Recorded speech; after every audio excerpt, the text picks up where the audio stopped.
Hello, my name is Corbin Irwin, and this is a presentation for CYB 610, Penetration Testing and Risk Management. We're going to be talking a little bit today about open source intelligent and passive recon. So the targets and objectives of this presentation. Our target today is the Chipotle organization. Our sub-target is the C-suite members. Our objective is to conduct passive recon and prepare for active recon phase, and speak about the research and its ethical and legal considerations. So, phases of cybersecurity operation. There are several different phases, and today we'll be looking at target identification and the reconnaissance phase. So our initial research on the Chipotle organization. As we can see here, when we're looking at our graph, we can see several different things.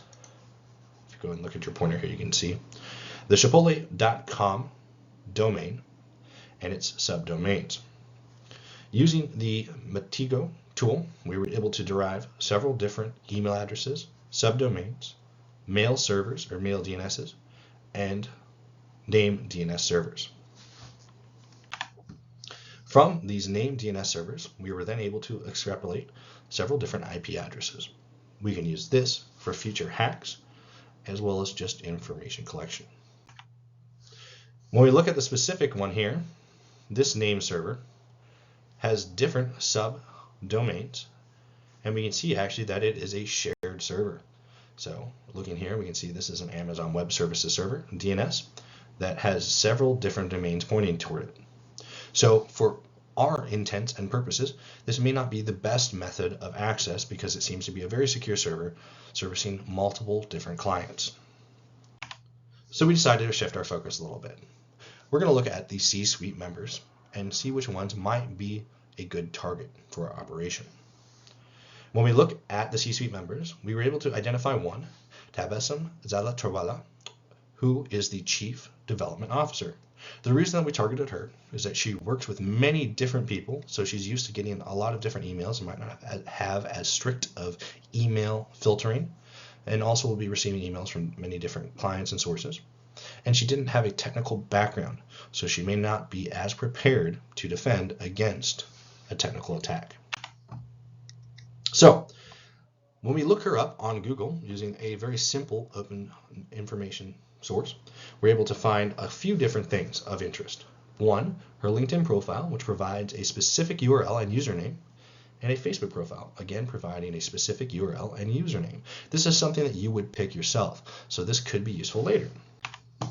When we use the Sherlock tool in our Kali Linux system, we were able to search this first username and see that she had a running account on Stravia, a Roblox Minecraft, a Fiverr account which did effectively go back to her, the Facebook account that we identified earlier, and a few other usernames. Doing the same with her other username, we were able to see some more information. Of interest here is our Behance, which is a designer profile, which does belong to her, and our SlideShare, which is a professional slide sharing application, which does belong to her as well. So now that we know that these definitively belong to her, they might be something that we can use to target her later on. When we go to her Facebook profile, we're able to find some useful information, such as where she went to high school, her past jobs, and we can also see some of her friends. Let's see if those are going to be useful. When we look at her friends list, if we go to the work section here, which she had readily available, we can see several different relationships that she's established. So these are people that she might be talking to. So these are people that we may be able to target later if we gain access to some of her accounts. So our target research from Chipotle.com, we were able to identify her as an associated user. From there, we added in our two different usernames, and we were able to identify an email that's associated with her right here. A second email that's associated with her, a Gmail, was also linked. Now, Maltiga was able to identify those two emails, and from there we were able to run it through a different machine called Have I Been Pwned, just to see if there was any hacked information available for her on the open networks or the open internet. No information was available. Had there been, we might have been able to make a use of that. Now, we did find an associated phone number here. We ran it through several different machines to verify it's wireless, it's valid, it's an active number, and it is serviced by AT&T. When we look up the area code, we can see it is an active number, AT&T, and we also find out it's from Atlanta, Georgia, which she is known to be located in. So this is most likely her number. So, information that we've gathered so far: work email, her Gmail, two different usernames that she uses, a phone number, which is AT&T as the carrier from Atlanta, Georgia, her work associates, her high school, and social media accounts and hobbies, video games and running. So, our attack vector, we're going to be using spear phishing. This is an example of a spear phishing email that we would use. Security alert, using her name, shouting out that username that is a specific one that she has used, and then a general message saying she might have been the victim of a SIM card theft on that number that we were able to tie back to her. We say there was a SIM card change at this date, and if you didn't make these changes, please log into our fraud alert system, and this goes to a shortened URL, which would then go to our armed phishing page. Secondly, we did also plug in a second possible avenue to get into her systems. If you need additional assistance or for more support, please download our desktop application. And here we'd be able to tie back to a malware infected file that we could possibly get her to install on her personal computer and maybe even her work PC. So we have two different vectors that we use there. Moving forward, what we hope to gain from this and why we think it's going to be successful. Number one, we're using a lot of personal information that we're able to find, things that tie back to her, and we think it'll be successful.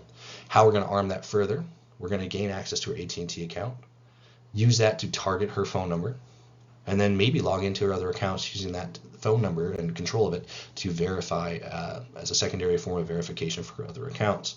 We're also going to map out those relationships with people at work further and then utilize the leverage we have on her phone number to reach out to them and possibly gain access to their account as well.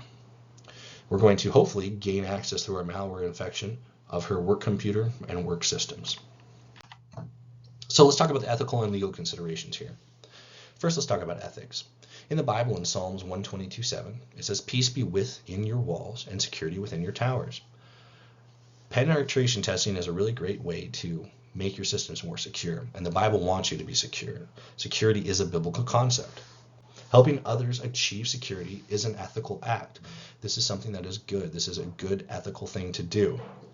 Now, within that, always being honest about how results are achieved and what expectations should be expected is key to ethical penetration testing. You need to be straightforward about what you're doing, how you're doing it, and then it's an ethical activity.